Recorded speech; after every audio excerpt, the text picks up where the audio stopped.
2026 could be the year that Monolith Soft finally unleashes their next game, and I honestly feel that it could be a bigger IP than Xenoblade. There is something going around when it comes to JRPGs in today's day, or more like the new end JRPGs from the bigger developers out there. I think a lot of them have seen what happened and the potential that could be when it comes to sales with games like Clear Obscure Expedition 33, for example, and I think that there is a longing, there is a, I would say, need or want to actually do things quite a bit differently than what they've done before. So I would expect companies like Atlas and of course Square Enix and Monolith Soft to really put their best into their next game and what they plan on doing. That's why I think, based off of what Monolith Soft has said in the past, in addition to what the Nintendo Switch 2 system it is, that this next game could be bigger and better than Xenoblade. And we're going to go over a number of different things here, of course, why this could happen. But if you like videos like this with Monolith Soft and Nintendo Switch 2, please make sure you hit that like button, subscribe if you're someone new, and click that notification bell, because we're going to have a lot more coming when it comes to 2026.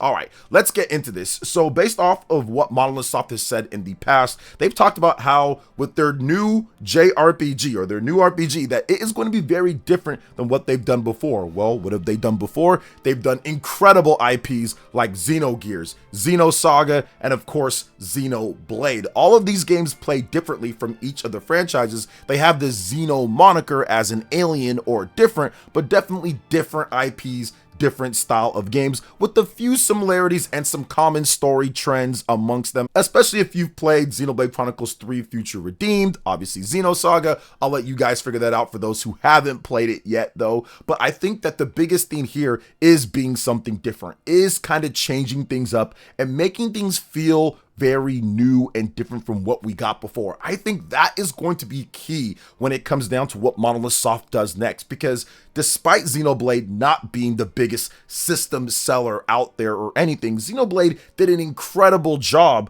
of ascending Monolith Soft to where it is not at this point. Monolith Soft never had a game that sold 2 million units plus before Xenoblade. Xenoblade Chronicles 2 was the first Monolith Soft game to do 2 million units plus, and that doesn't even count obviously all the DLC, Torn of the Golden Country, all this stuff like that, the individual sales of their DLC supports and things. So for me at least, and I think for Monolith Soft, I think that they feel that they need to take it to the next level overall. They've been hiring like crazy when it comes down to it, and I think that they feel pretty good with what they've got now. They got about 300 plus employees, or right around there at this point. They've been talking about how it's going to be a very different type of RPG experience for this next one with the new hiring, and it's into a different type of RPG. I personally feel like they're trying to get something very different overall for this Nintendo Switch 2 game. So why do I think that it could be revealed this year? Well, the thing about it is that Monolith Soft has a knack. They have a thing for being a showcase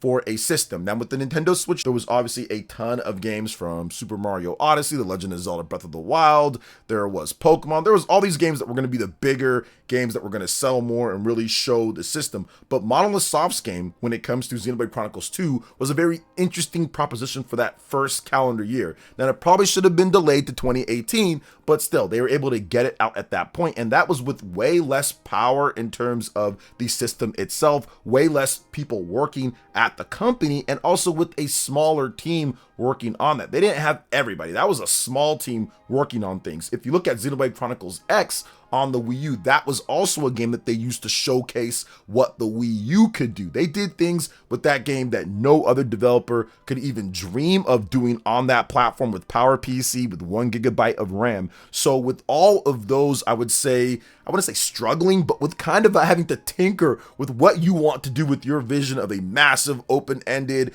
JRPG with the specs that we have with the Wii U and the Nintendo Switch 1 to jump up to the Nintendo Switch 2. Pretty much going from like a Mazda 6 to probably a Ferrari overall. There is a huge performance difference when it comes to the Switch 1 versus the Switch 2. Not saying the Switch 2 is a Ferrari in comparison to other bigger systems like the PS5 Pro, obviously that's much more powerful, but what I'm saying is that the difference in power and what you get from Switch 1 to Switch 2 is drastic. It's so big to the point where you can run games like The Legend of Zelda Tears of the Kingdom with double the frame rate and pretty much double the resolution as well. So that is a huge jump overall. So I think that Monolith Soft, with that, they can really take this next game and do some incredible things. Now, we got to look at it though. The system power can support that vision that they're trying to do. They're trying to create something that's probably going to be absolutely breathtaking overall. They did this once again with systems with way less power. So I do think that a reveal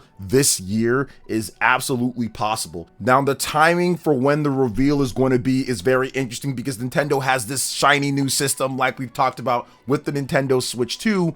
And I think that when they reveal this, it could be at a multitude of different time periods. Nintendo usually has around 3 separate Nintendo Directs overall for the year, a early Direct, so somewhere between February and March, a middle Direct, somewhere between June and July. That used to be the old E3 time slot, and then a fall Direct, which is almost always in September. I think that a reveal for this next big Monolith Soft title absolutely could be at one of those Nintendo Directs. I don't think it's going to be at this upcoming one in February or March. I think that that is going to be maybe for something else to lay out some other games, but I do think that a potential reveal for the summer or even fall, which has been something that they've done before for a Monolith Soft title when it comes to Xenoblade Chronicles Definitive Edition. I do think that that is possible for a reveal at the end of the year, and maybe it's going to be a 2027 type of game. But either way, I think it's interesting to see exactly how Monolith Soft is going to play this one out, because once again, they're kind of working with house money at this point. They've finished up their Xenoblade Chronicles trilogy. We don't know what they're going to do next. Looks like they're going to be doing something completely different based off of their listing that they had there. And I think that everyone's just kind of waiting to see exactly what type of game that they create outside of Xenoblade. Xenoblade is essentially wrapped up, but with a few loose ends here or there. But you know the fate of kind of what happens in the game, so they can go in a completely different direction. Now, some have asked about what it's going to be though. Is it going to be a Xenoblade 4? Is it going to be a Xenosaga remake? Is it going to be a Xenosaga 4? Is it going to be something that ties together Xenosaga and Xenoblade? Well, obviously you'd have to have Bandai Namco's vision with that, or Bandai Namco's more like their license, because Xenosaga, that's Bandai Namco's IP. That's not Nintendo's IP. So I don't know if it's going to go in that direction. And I still feel that there's going to be a Xenosaga re-release in some way, shape, or form, but I think it's going to come at some other point. I think that Monolith Soft's next game is going to be a very surprising title that does something very different from Xenoblade. I don't think it's going to play like Xenoblade. I don't think it's necessarily going to look like Xenoblade. I think it's going to be a very different type of game that shows Monolith Soft's range in terms of what they can create. We know them for stuff like Xenosaga, Xenogears, and Xenoblade, but Monolith Soft has done other things as well. Now, not maybe their best work with like Disaster Day of Crisis or other things, but they've made other styles of games.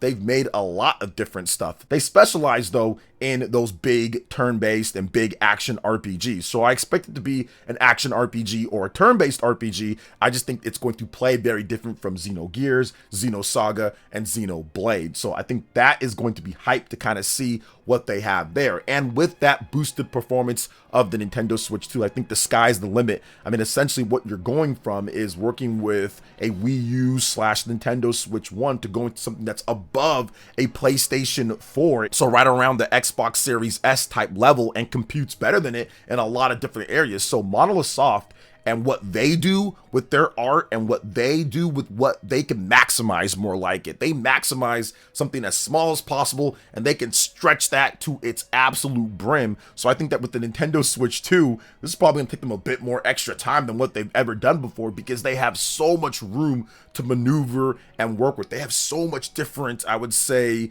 abilities with the DLSS, with what they've got there with that system. It's just incredible compared to what they've had before. So very excited about that. But I think that overall, if you look at Monolith Soft and what they've done over the last number of years in order to kind of get to this point, I think that they deserve it. Can this game be bigger ultimately than Xenoblade? Can it sell better? When it comes to being bigger, I mean that in all respects. Can it review better? Can it sell better? Can it just be a bigger IP than we've ever seen before? Because that's the one thing with Monolith Soft. They've never had a game, at least that we know publicly, that has sold more than 3 million units. They've never had a game as well when it comes to Xenoblade that has reviewed better than the 91, 92 or so that Xenoblade Chronicles got back on the original Wii. That was going on 16 years ago from the Nintendo Wii system 2010 here in the West, 2012 in the US, more like a 2011 in Europe. So it's been a decade plus since they've had any game that's even reviewed up to the level of that original Xenoblade from 2010. So they did get close. And yes, they did have Xenoblade Chronicles 3 Future Redeemed. That did really well, but that was barely reviewed by anybody in the media. Xenoblade Chronicles 3, that was an 89. That was so close. So I think that taking the next step, because Monolith Soft has the talent overall to get that. They have the talent to get that 90 plus and to be a Game of the Year candidate. So I do think that this next game could absolutely do that and could surpass the 3 million units in sales if they're able to take what they know and what they do really well with combat and systems and story, but make it into a version of a game that is a bit more digestible for a lot of the general RPG public. I think if they can do that, because their UI screens just kind of scare people off. And I know it's part of it and you kind of need it for how Xenoblade plays, but you combine that with like the performance in terms of frame rate resolution, sometimes it can really turn people off because it just looks kind of crusty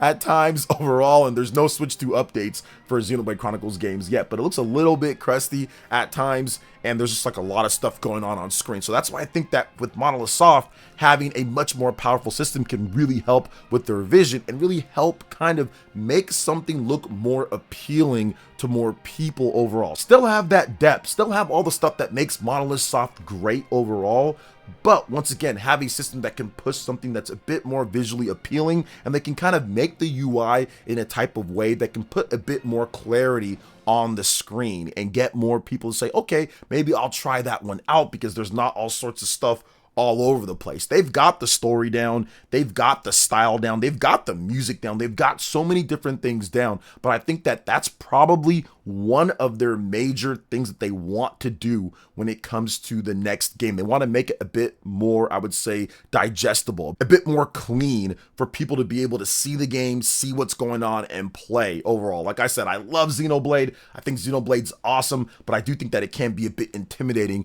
for more casual RPG fans or more medium RPG fans out there with so much stuff that is on the screen at one time. So I expect it to be a bit more clean, depth underneath the hood, and of course incredible story, incredible art, incredible just ways to play the game overall. So I'm excited to see what's next. So what do you guys think when it comes to Monolith Soft and what they're going to do next with the Nintendo Switch 2, type of power, performance, and system they have, their vision for what's happening? Let me know in the comment section below. All right, guys, that wraps it up for this video here. Thank you so much for watching. I do appreciate it. Please make sure you hit that like button, subscribe if you're someone new, click that notification bell, and check out my other Nintendo Switch 2 RPG content and more right here on screen. Thanks for watching, and we'll catch you guys for the next one. Peace.